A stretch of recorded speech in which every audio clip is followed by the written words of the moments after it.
live from Alzheimer's Orange County. My name is Melissa Klabe. I'm the Director of Education for Alzheimer's Orange County, and I'm joined this morning by Dr. Miriam Galindo. Hey, Dr. G. Good morning. Good morning. All right, so as you can see, today we're going to be talking about a very relevant topic, minimizing the stress of dementia care for the holidays, also how to minimize distress in our loved ones around this time. We know it can be really, really challenging. The holidays can be just an emotional and turbulent time in the best of times for all of us, but considering, COVID this year and if you are a caregiver, caring for someone can just present additional challenges and emotions that come up. And so we're just going to talk through some tips today. We'd love to hear from anyone watching, any struggles or challenges you're facing, or any triumphs or joys or new traditions and things like that. So feel free to just chime in at any time. We love hearing from you guys, even if it's just to say hi. So give us a little shout out. I do want to thank our sponsor for today, Irvine Clinical Research. They're a local clinical research organization. They do a lot of good work in the community, a lot of educational talks and free memory screenings and things like that. So if you're interested, visit irvineclinical.com, and we're really, really thankful for their sponsorship today. So obviously today we're going to be talking about the holidays. Dr. Galindo, do you start us off here? That's right. And most of you hopefully remember this ageless movie, It's a Wonderful Life. And I think part of what makes holidays so wonderful for all of us is there's this sense of family, togetherness, magic, miracles. And this movie truly captured all of that. The challenge, though, for us, especially during these times, as Melissa told us, and for you as a caregiver, and certainly I was as well, and Melissa was as well, for her mother, and for me, it was for my father. The holidays take on a different flavor. The things that we used to be able to do, we're not going to be able to do. And that presents challenges. And then when we're looking at holidays during COVID, a lot of things we used to be able to do are being, the foundation is taken out from under us, and we're, challenged to use our creativity to make the holidays very special under these conditions. So if you switch to the next slide from It's a Wonderful Life, we've got, two specific dilemmas going on. We've got dementia in our loved one, which presents with progressive cognitive decline. And what that means is this isn't just memory loss. This is progressive brain damage over time. And the brain damage is presenting in outward signs, a sensitivity to overstimulation, the lights, the sounds, the crowds, the tendency to feel overwhelmed. All of these things we have to consider when we're talking about a loved one with dementia. And then we add to that another layer, which is COVID.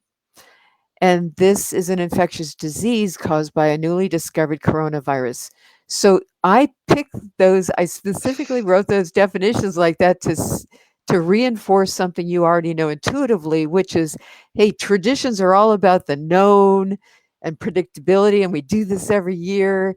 And we human beings like that. We like a sense of control. Our brains actually thrive on patterns. And, I got that. Okay, this is what we love to do. But those definitions in blue suggest strongly the unknown, which is a lack of predictability, which then increases our sense of stress. And that's what we're going to talk about today. This stuff causes us distress. And what we need to do to preserve our bodies and our minds is to transcend the natural stress response that comes when you're faced with a lot of unknowns. And we got to put a sense of control over that. And that's what we're going to talk about today. Yeah, I think it's perfect the way you outlined it. And I think the tendency for me a lot of times, and probably for a lot of us, was to just kind of, if it's tough, just power through it, get through it, shove the emotions down, don't deal with them, and let's figure it out later. And that's what caregivers feel like they have to do a lot of times. But I think, we talk about a lot, just being able to slow down a little bit. Yeah. It is really vital, and I'm realizing this more and more each year Yeah. too, to be able to slow down, just take a second, recognize what I'm feeling instead of trying to just shove it away. Because it's really hard to actually work through something and move past it if you can't recognize what you're feeling, if you can't recognize the stress and the sadness and, loneliness, isolation, whatever Yeah. it is, and hopefully some joy in there too. And you can recognize those moments Right. and cherish them as well. But I think just taking a step back and being able to recognize that in ourselves and in our loved ones. And we know that whatever we're feeling is more than not going to be projected onto our loved ones too. If we're feeling Yes, stressed and anxious and trying to rush through something, they're going to sense that that's 100%. right. And that's going to make things just, much more difficult for all of us. So just being able to take that step and step back and, slow down a little bit. And you just mentioned the key, and that is joy. You said, hopefully, there's going to be some joy. Well, absolutely, there needs to be joy because that's Yeah. what this season is all about.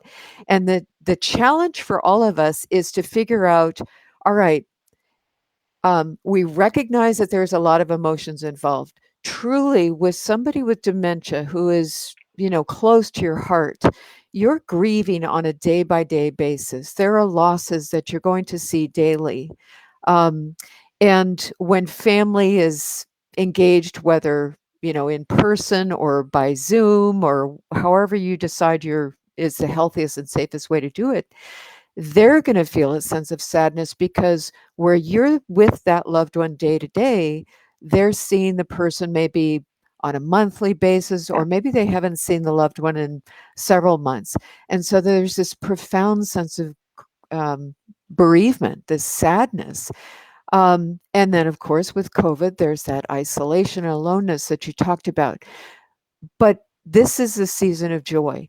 And so when I say in the next paragraph, don't try to do everything, that's a challenge to us caregivers because our sense is, nope, I'm going to power through this if it kills me. Well, Yeah. no, we're not going to do that because because um, joy, more joy than not, is what we're striving toward. Not keeping everything perfect. And I used to be able to make 50,000 cookies, and I used to be able to decorate them, and everything was done by hand, and we had a live tree, and fill in the blanks. No, what we're going to do is minimize the things that are causing stress and maximizing the things that are causing joy. So how do you do this? Because everything's going to feel critical. Well, I Yeah. want you to imagine, right? Because we do that. I want you to imagine, just, or if you have a piece of paper in front of you, I want you to imagine your house is on fire. And I want you to think of 3 critical items that you would take with you if you ran out of the house. And in this case, I want you to think of 3 critical items that are extremely meaningful, that bring joy in this Christmas season and this holiday season. And you're going to pack those in your suitcase. And write those in the comments. I'm really Yes. interested to see Oh, what people, because that's a great idea. I kind of had to do this recently because we were near some Yeah. fires.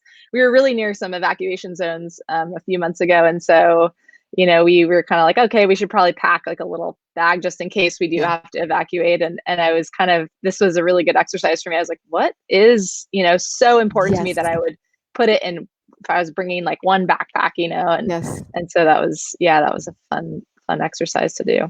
Yes. Yes. So you're going to, your answers are not necessarily going to surprise you because you're going to say, of course, that's what brings me, meaning. And that's what brings purpose to this season.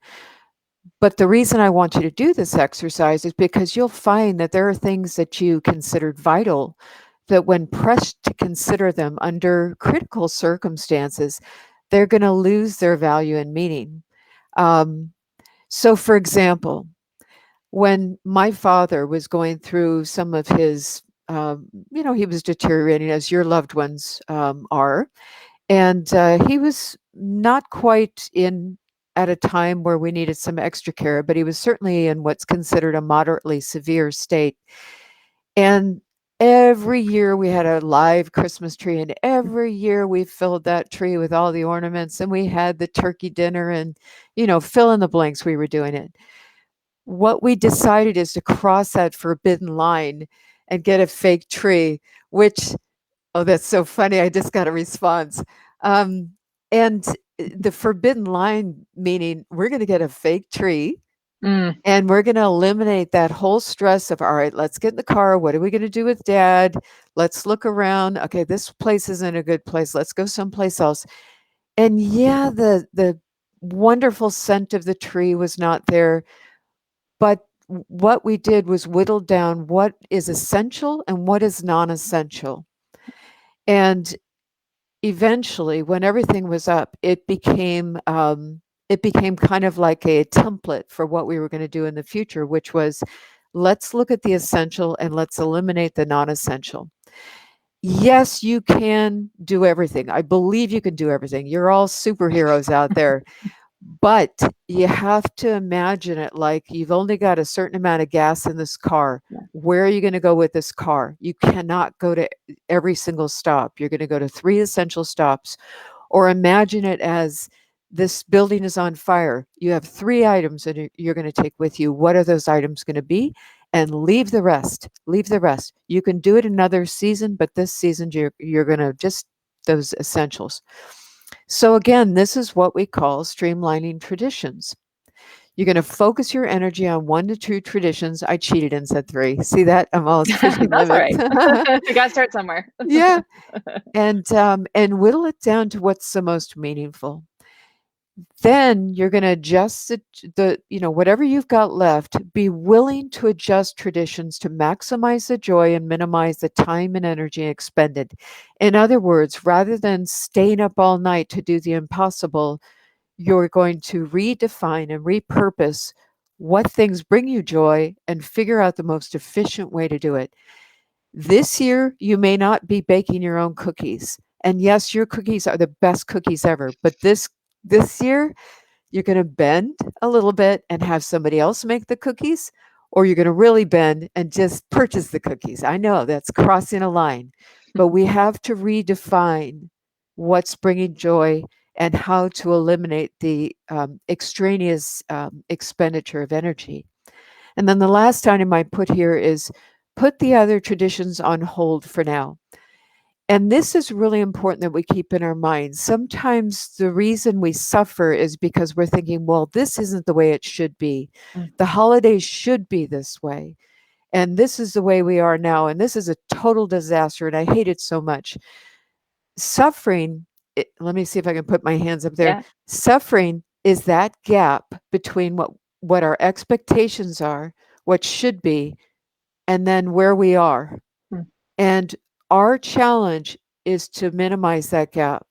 If we're so attached to the way things should be that we're burn ourselves into the ground trying to make them happen, we're depriving ourselves and our loved ones of a joy that could be new and profound and meaningful for 2020.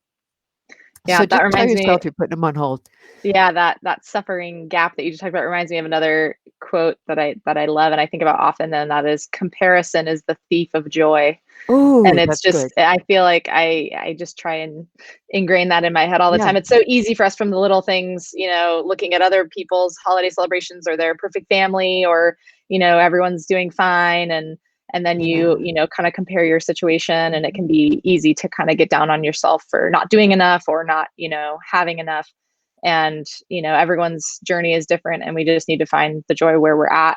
I know for me, for many years, over the holidays, I would struggle with this, kind of grief of, my mom was still with us, but she wasn't quite her old self. And so I was grieving that, but I was still felt like I needed to be really glad that she was with us. And I was, but I always kind of compared myself to other people that, still had, their family member, Yeah. not experiencing cognitive decline and with them for the holidays. And so I think the holidays just tend to just highlight those emotions Mhm. that we might feel all year round, but then it just becomes very acute during the holidays. So That's we just true. need to kind of recognize that and give ourselves a little bit of grace, and do try to find that Yeah. joy where we can. That's And right. I think, we try to do a lot because we think that's what our loved ones will care about, when in the end, Mhm. they probably just want to spend more time with us and have them, Yes.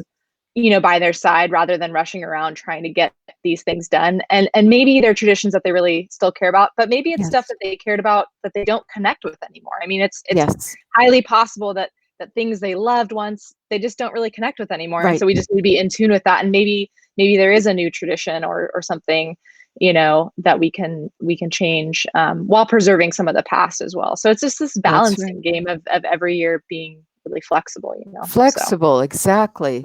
The key to health, flexibility. yeah.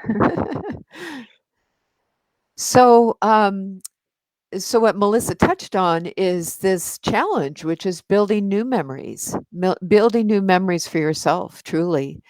And I use that word repurpose. We're repurposing old traditions and replacing them with new ones.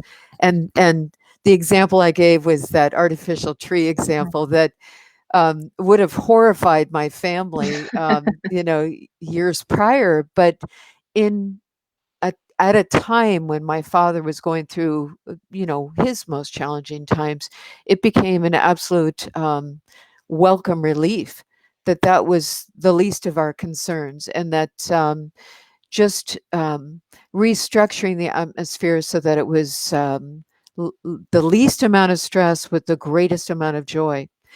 The other thing we want to do too is keep in mind that your holiday schedule itself is going to have to be repurposed. If your loved one is taking a nap at 2 o'clock, that's not the time to start a party, because you want that loved one to be at his best or her best, and you want him or her to be able to enjoy it as well. The other thing too is, I'm remembering when my father was at a point of late stage Alzheimer's, and he was confined to his bed. And years prior, as he was deteriorating, I was bringing the party to him. We would gather around the table and Yeah. we'd sing together and we'd have a little meal together. But that last Christmas we had with him, which was um, four, it was 5 years ago, actually, around this time, we just gathered around his bed and we sang Christmas songs, and we had, Frank Sinatra and Bing Crosby, and we sang along as best as possible. And I brought out the song sheet and put it in front of him. And he couldn't respond or sing along at that point in time, but his little fingers were tapping Oh, along. it's perfect. And, he had lost the ability to generate a facial expression, but you could see in his eyes this joy. And so we adjusted the holiday around him and his needs. And it brought us joy to do that. Yeah. Which brings me to the last point on this slide, which is redefine what you mean by success. If you consider sitting around somebody's bed singing songs an absolute failure, then you will suffer. But if Yeah. you're thinking the something that is bringing joy to all family members involved, which is that connection and togetherness, is far more important than, the one or several of the traditions you've had before, then you will find that deep, deep meaning that you're searching for during this time. So redefine success and don't be afraid to do things that deviate from what you've done in the past. I bet you relate to that, Melissa. Are you thinking of something? Absolutely. I mean, just thinking about your last point, redefining success, which is something I feel like you mention all the time, and just that Yeah. is more joy than not. And Yes, that's more joy often than that. in very, in conflict with our society's idea of success, which is doing the most possible and, just having this big celebration and things like that. And just hearing you talk about your memory of that Christmas, that is so special. And that's such a, Yeah. I think a lot of times we think, or we hear people talk about, well, so and so is not going to remember this. So why is it really that important that we do that? And that may be true on some level. They may not remember the details of the event or who was there. But I mean, you and I can definitely attest to the fact that they do remember feelings that they Yes. had during, certain traditions, and just, remembering those moments of joy, in my mom's face when we would do things. And for you, and for your dad tapping his fingers. I mean, that's so special just to be able to connect with them wherever they're at. And they'll remember that feeling for as long as possible. And then we'll have that memory, That's right. and that's so special to us, and that, will bring us joy for many years to come. And, we can take videos and photos now and just have those to hold on to, and those become so precious. So, not discounting, finding joy where we can, even if it doesn't look like, what it used to. And there were definitely many Christmases for us that didn't look like, they always did Yes, growing up. But they were still really special for us. So, that's right. That's right. yeah. So what have we got on number 4? All right. So rule number 4, be inclusive. Oh boy, is this tough with COVID Yeah. No kidding. because we're being instructed to self quarantine and isolate ourselves Yeah. and on top of that, I know from experience, and I'm sure all of you out there can relate to this. Being a dementia caregiver, you start to find, especially in hindsight, that your world gets smaller and smaller and smaller as you're focused on this loved one whose needs are becoming greater and greater and greater. And so the idea of including other people becomes a foreign concept because you can barely, handle thinking about who else is out there. And so when I look at point number 1, tell people what you would appreciate as a gift. Your first inclination, because you are a caregiver and because you tend to take care of other people and don't expect anything in return, is your first inclination is going to be, oh, whatever you think, or Yeah. don't, it's okay. And I'm going to tell you to break a rule here too. Here's flexibility at its finest. Think about what you would appreciate as a gift. And I put an example just because our heads tend to not even think about what we need. So I put grocery delivery because really right now, just going out and getting groceries, um, with COVID and trying to figure out what am I going to do with this loved one that's here, or if you've got your loved one in a care facility, grocery delivery actually frees up the time that it would take to get in your car, go around, shop, come back. So the gift of time is so profound. So if somebody says, what would you appreciate? You say, grocery delivery. If you can't think of anything else, I'm going to give that one Yeah. to you. And the next thing that I think is so critical about being inclusive is tell people what to expect and then tell people what's expected of them. So I'll give you an example of that, and Melissa, I'm sure, is going to add what her experience is. But what I mean by telling people what to expect is this: your family members have not seen your loved one for quite some time, or your friends. And so the most loving thing you can do with them is before they get together with your loved one, or even, have a Zoom conference call or FaceTime, is pull them to the side or send them a group email and say, these are some of the changes you might notice. Validate their perceptions. This is what you're going to see. This is what you might hear. Um, and this is all very normal. This is, part of the process of the dementia. And then you're going to tell them what's expected of them. Give them their lines, give them their activities. How should they respond? Your friends are going to feel so comforted by that because they don't know um, what to do oftentimes. Yeah. And we go back to that first slide where I talked about the stress that comes with uncertainty. When friends and family don't know what to do, their first inclination is to disappear. They'll Mhm. run for their lives. Yeah. This is all too overwhelming. I don't understand it. Or they'll misunderstand. Wow, I can't believe she looked away and didn't even give me eye contact. She doesn't remember me. This is so devastating. If you explain to them, this is what you need to do. Her visual field has narrowed at this point in time. So I want you to get right under her visual field. You might have to even bend over and look up at her and say, "Hi, it's Miriam, your daughter. Mhm. How are you?" Big smile. It's just so welcome and includes people in this process, and which of course expands the joy, right?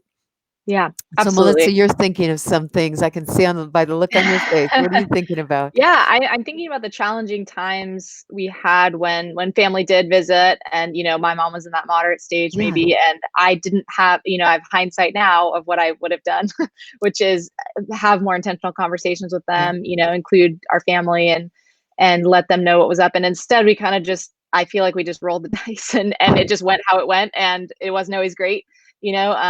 Family would come visit that hadn't seen her in a while, and they have the best of intentions, of course, but they haven't been around yeah. her. They don't know, they haven't learned what we've learned, and we're Mhm. kind of expecting them to just know it magically for some reason. I don't know why. And then I'd get frustrated if I'd see an interaction where, they were trying to remind her or correct her, or, like you said, getting frustrated that maybe they didn't remember something, or kind of quizzing her, not meaning to do that, but that's how it comes off. And I could see her getting defensive, and then they would kind of get defensive back. And so, it's just these little mini escalating situations that made things really tense. And, I think a few conversations ahead of time would have definitely helped that. It might not have fixed it totally. They still need a period of time to adjust, just like we had lots of time to adjust with her and learn and make mistakes. But when you're in that, situation where they're there visiting for a few days or whatever it is, everything's just more heightened and this shortened timeline. And so it can be really, really frustrating. So, Mhm. I don't know, now thinking back, I think there's a million things I could have done, and, could have sent them some handouts from our Mhm. website, and just, communication tips. And like you said, just as keeping it simple, smile, be positive around her, Yeah.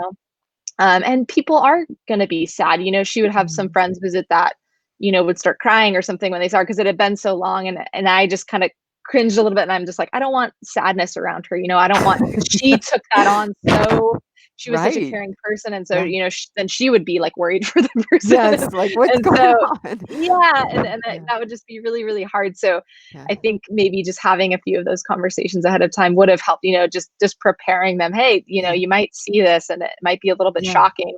But she's okay. And as long as we're happy and keep it positive, for the most part, she's Yes, really happy too. So, yes. I think kind of prepping, but it can be hard to have those conversations. It can feel awkward a little bit. Mhm. But it's better to have them ahead of time, I think, than, trying to have these like clandestine secret conversations like around your loved one. And then Right, they sense that you're talking about them. And that was right. always, I hated doing that. Yeah. So, and just back to your point again about asking for help, I think as caregivers, we're just so, conditioned to not want to be a burden to other people, not want to accept help. But there's something powerful about letting somebody else help you. I think we all like to be helpers. I think we all like to Mhm. feel needed. And so if you give someone else the opportunity to help you, that's not only helping you, Yes, that's helping them too. As much yes. as we want to be helpers, other people do too. So to give them that opportunity, I think and that's something I'm learning too, to just let Yeah, people help me a little bit. And it puts me in a spot where I feel like, oh, I don't want to feel like I'm being taken care of, or, like a burden, but it really does draw us closer together with mhm. our, our community as that gets smaller and smaller, like you said. But that can really be powerful to just let somebody else help you in some way. So you're Yes. doing something for them too. It's not just all a one-way transaction.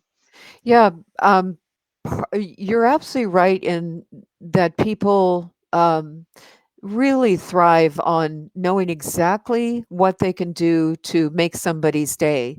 And Yeah. if you help them know what that one thing is, you're bringing them joy.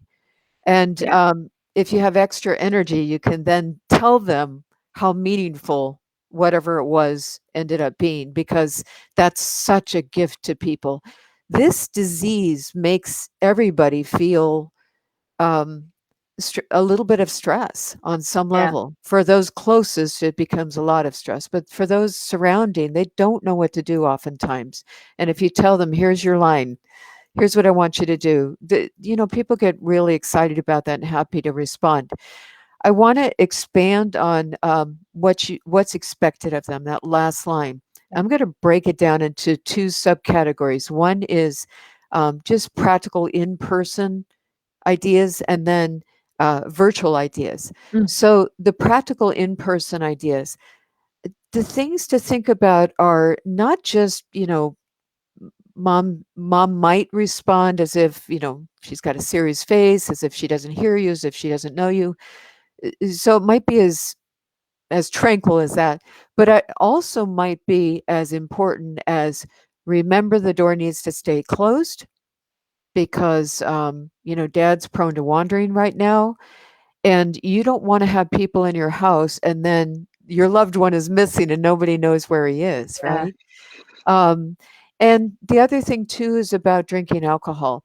Mm. It's really important that people recognize, that perhaps there's a contraindication between the medications that your loved one is taking and alcohol. And that combination could be devastating. It could increase a fall risk, it could increase injury, it can increase that sedation effect. And so you want to be super careful that everybody is on board with this is the reality and this is what we need to do. So you're not, you know, filling up his glass or I remember one Christmas where my dad just grabbed the whole bottle of wine No. and we had to, it requires constant vigilance if you're Yeah. not telling everybody ahead of time what to do. So there, so you're being inclusive, which is what this is all about. Remember that picture of It's a Wonderful Life that we started with? There's this togetherness, not just with the immediate family, but with the community. And here I'm telling you, manufacture it, bring people in, even virtually, bring people in. So, virtually, I want to tell you a little secret. You've got a flat screen and yes, there's movement, but your loved one, the brain interprets incoming visual images. And over time, you'll notice that your loved one is not as responsive to flat photographs as they used to be, as if they don't recognize it, Mm. but they're more responsive to what's on, a moving picture like a television, Right. um, or real life interaction. So you might notice that your loved one is losing interest. For goodness sakes, even those of us who are intact lose interest in Zoom after a few Yeah. minutes. It's Zoom pretty fatigue real. overwhelming. So we need to have some compassion for our loved ones. But just to maintain that connection, sometimes it helps to narrate to the person on the other side what's Yeah. going on. Like, Great. oh, she's tapping her toes, so I know she's happy to see you. And she's turning away, but she can still hear you talking, and I know she would appreciate a funny story or to hear her grandson laugh or Mm. something like that, that you can kind of maintain that connection by narrating what's going on your side and what's going on the other side. You can also be an intermediary, that you're sitting next to your loved one, and as the person on the screen is saying something, you can reinforce it by you as a three-dimensional figure, Right. repeating it, or isn't, boy, that's funny, and you laugh so that your loved one can, catch that joy. That's a great So, idea. yeah, so just keep that in mind that dementia has an effect on your visual interpretation. And so, depending on where your loved one is, they may not even be able to capture in their own minds what's going on the screen. Yeah. All right. Oh boy, the Tough big one. one. The one we're all feeling like, oh, ugh. I know. And that is social distancing. And this is, I put in red a safety and health issue because, yes, we're growing weary of social distancing. And yes, we're saying to ourselves, when is this going to end?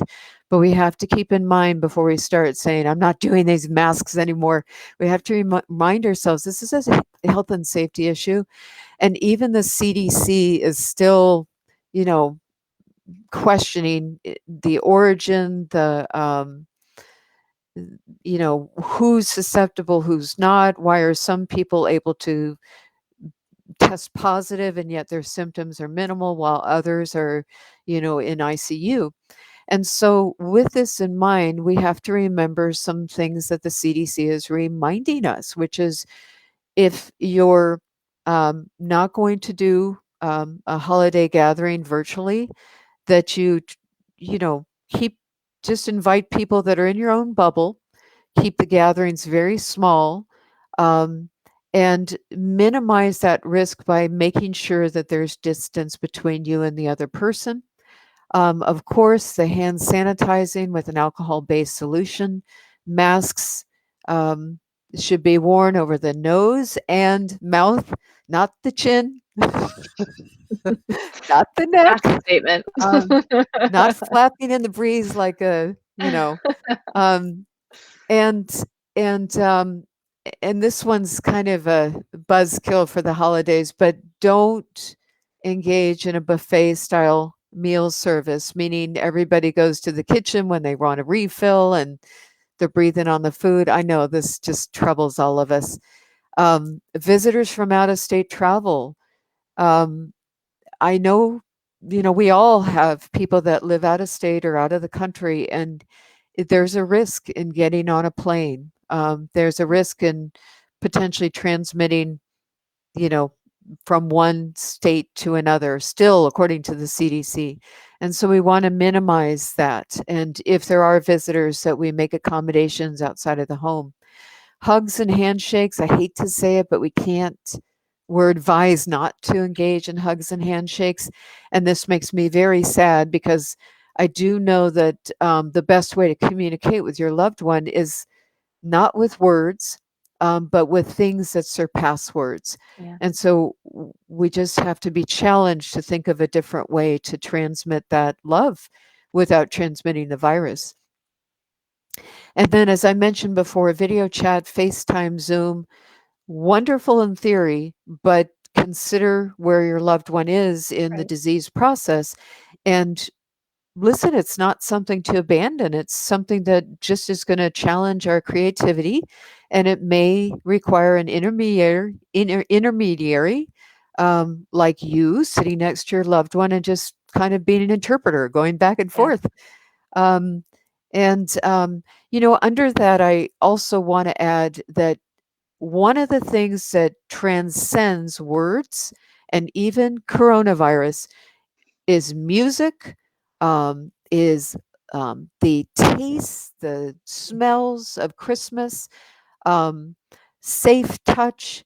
For example, if your family member or friend is on Zoom and they can't touch your loved one, you can certainly touch on their behalf. It could be a vicarious touch. right. You're the one that's with that loved one every day.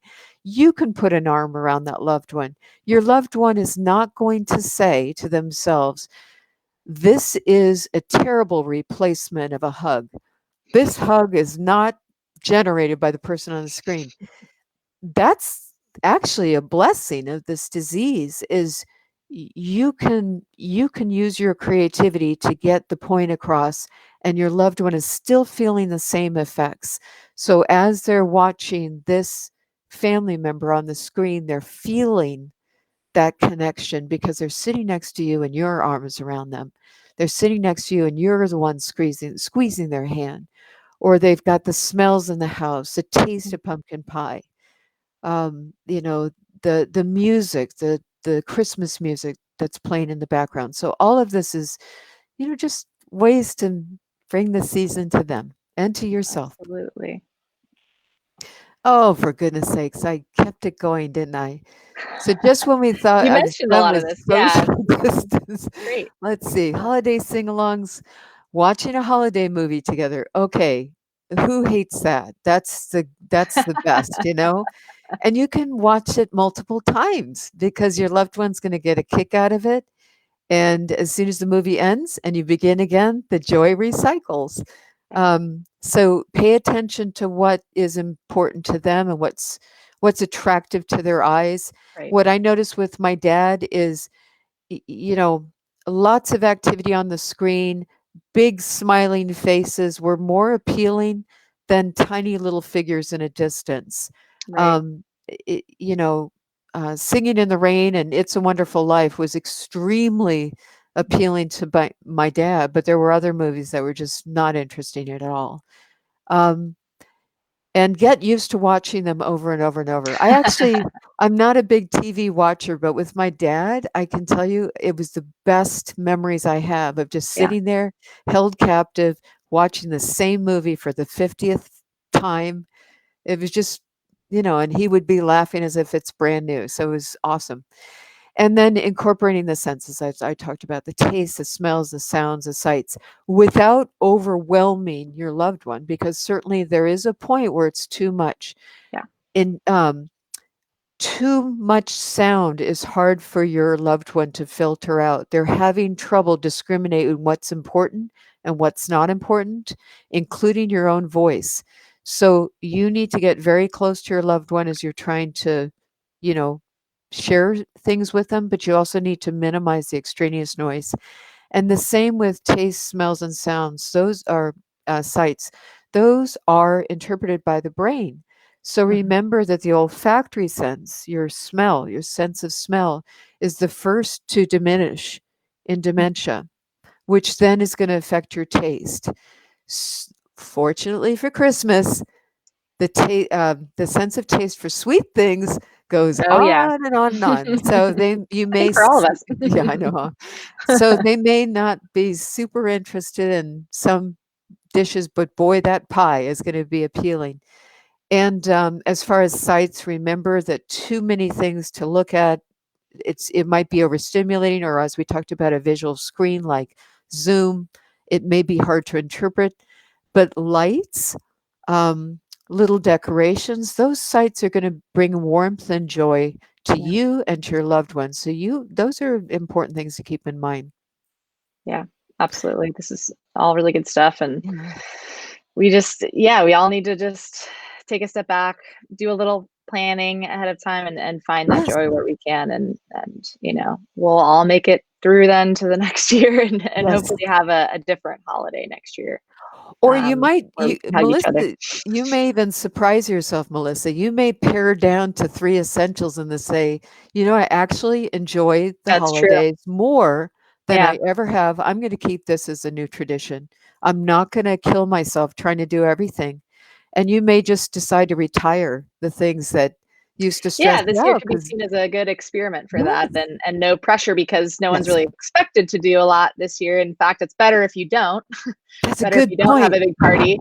So, use this year as your experiment, Yeah, no pressure, and see how it turns out. that's right. That's right. Good thinking.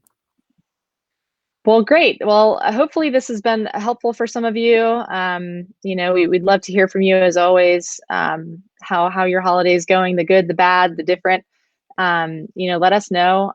We want to mention one of our community partners, Family Caregiver Resource. They're an incredible community partner. They provide services for family caregivers, information and care planning, counseling, education, support groups. They have services in English, Spanish, and Vietnamese. If you'd like to learn more, you can visit caregiveroc.org.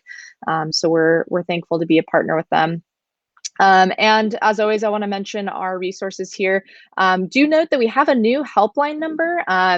Sometimes we experience a little bit of technical difficulties lately with the old one that was Help All. So this one is direct to us, 844-373-4400 if you want to jot that down. We are still taking calls over the holidays. And if you happen to leave a message, you'll get a call back. So please reach out to us if you need anything, if you just need someone to listen or you need some tips of how to have those conversations with people that are going to see your loved one after a while. We'd love to talk to you about that and just be on the phone with you for a while and just listen and be there. So it's an incredible resource and we hope that you use it. Thanks for being with us today on Facebook and please visit our website for more classes. We